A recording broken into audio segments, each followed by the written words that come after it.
के बीच जीभ रहती है, ऐसे ही अहंकारी रावण और लंका में मैं अकेला विभीषण कैसे रहता हूं मैं जानता हूं। दांतों के बीच जीभ रहती है, मैं ऐसे लंका के बीच रहता हूं। लेकिन अब मुझे भरोसा हुआ कि मेरी प्रार्थना अथवा चिंतन भगवान ने स्वीकार किया, क्योंकि तुम संत रूप मुझे मिले हो। जो भगवान का प्रेमी है, भगवान की वार्ता सुनाता है और भगवान का चिंतन करके दुख हर लेता है, ऐसा सत्संग देने वाला संत मिल गया तो समझ लो भगवान की कृपा पक्की है, पक्की है, पक्की है। नहीं तो संसार में क्या है, कितने मुफलिस हो गए, कितने तवंगर हो गए, खाक में जब मिल गए तो दोनों एक हो गए। ये अमीर की राख है, ये नाल निकालने वाले की राख है, तुम्हारे इसके पीयून की राख है, पता नहीं चलेगा। तो जो राख बनने वाला शरीर, उसकी वाहवाही, उसकी सुविधा और उसी को मैं मानने की बेवकूफी सभी संग कर लो तो नहीं मिटती है, केवल सत्संग से ही मिटती है। बिनु सत्संग विवेक न हो गई। सत्संग के बिना दुखों के वृक्ष को काटने वाला कुहाड़ा मिलता आज नहीं है। कंटिकल वृक्ष को काटने वाला कुहाड़ा सत्संग से ही मिलता है। बिनु सत्संग विवेक न होवई, राम कृपा बिना सुलभ न सोई। सत्संग के बिना विवेक नहीं होता और भगवान की कृपा के बिना वो सत्संग सुलभ नहीं होता। और सत्संग का फल ये है कि आप इतना कमाएंगे तभी सुखी होंगे, ये नौकरी करेंगे तभी सुखी होंगे, इधर जाएंगे तभी सुखी होंगे, शादी करेंगे तभी सुखी होंगे, तलाक देंगे तभी सुखी होंगे, बच्चे करेंगे तभी सुखी होंगे। ये एक बेवकूफी मिटा देवे। अब भी सुख स्वरूप चैतन्य स्वरूप अमर आत्मा है। कितना भी पढ़ेंगे लिखेंगे, शादी करा वो करा, सब छोड़ेगा, शरीर भी छूट जाएगा, फिर भी सुख स्वरूप तेरा आत्मा तुझसे नहीं छूटेगा। ऐसा ज्ञान और ऐसा अनुभव कराना ये सत्संग की ताकत है, दूसरे किसी संग की ऐसी ताकत नहीं है। तो ये सत्संग एक ऐसी चीज है कि भगवान राम जब वन में जाते तो भरद्वाज ऋषि का सत्संग करते, दूसरे ऋषि का सत्संग करते। सती अनुष्या के आश्रम में जाते भगवान राम और सीता जी को सती अनुष्या के सत्संग कराते।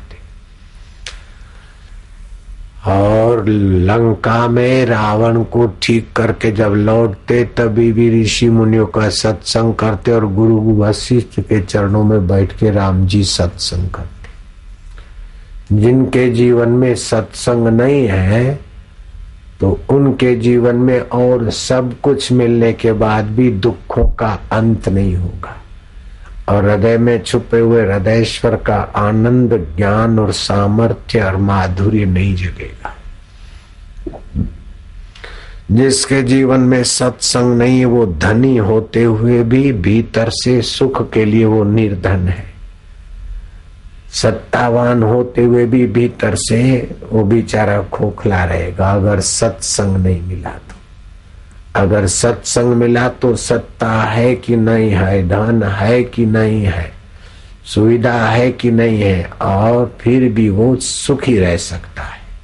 सुखदेव जी महाराज के पास धन नहीं है, तुकाराम महाराज के पास धन नहीं है, सत्ता नहीं है और सुखी रहते। शिवाजी को भी सुखी कर देते। तो सत्संग परम सुख की कुंजी देता है, परम सामर्थ्य की कुंजी देता है, परम माधुर्य की कुंजी देता है। भगवान राम जी को लाखों वर्ष हो गए। उस राम जी के पहले वेद थे और वेदों में लिखा था ऐसा यज्ञ करने से अग्निदेव प्रकट होकर खीर का कटोरा लाएंगे। त्रेता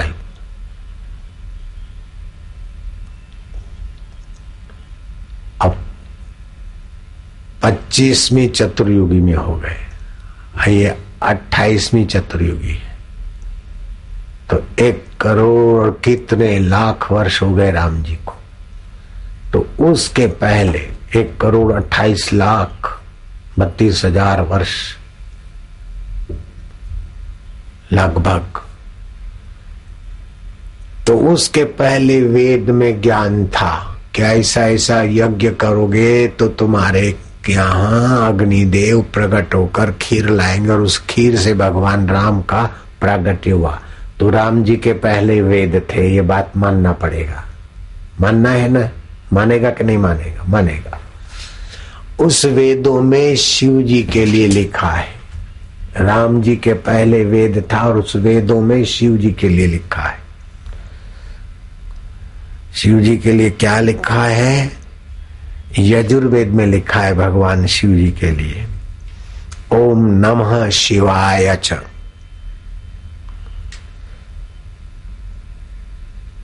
ओम नमो शिवाय च, मयो भवाय च, शंकराय च।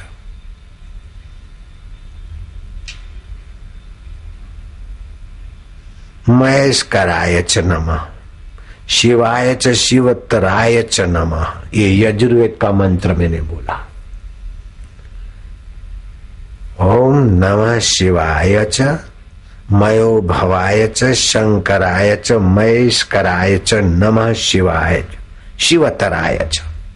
इसका मतलब समझ लेना। इसका अर्थ क्या है? जो कल्याण एवं सुखों के मूल स्तोत्र है, कल्याण और सुखों का मूल स्तोत्र है। जैसे गंगा जी का मूल स्तोत्र गंगोत्री है, गौमुख है, ऐसे सुखों और कल्याण का जो मूल स्तोत्र है वो भगवान शिव को हम नमस्कार करते हैं। जो कल्याण और सुखों का मूल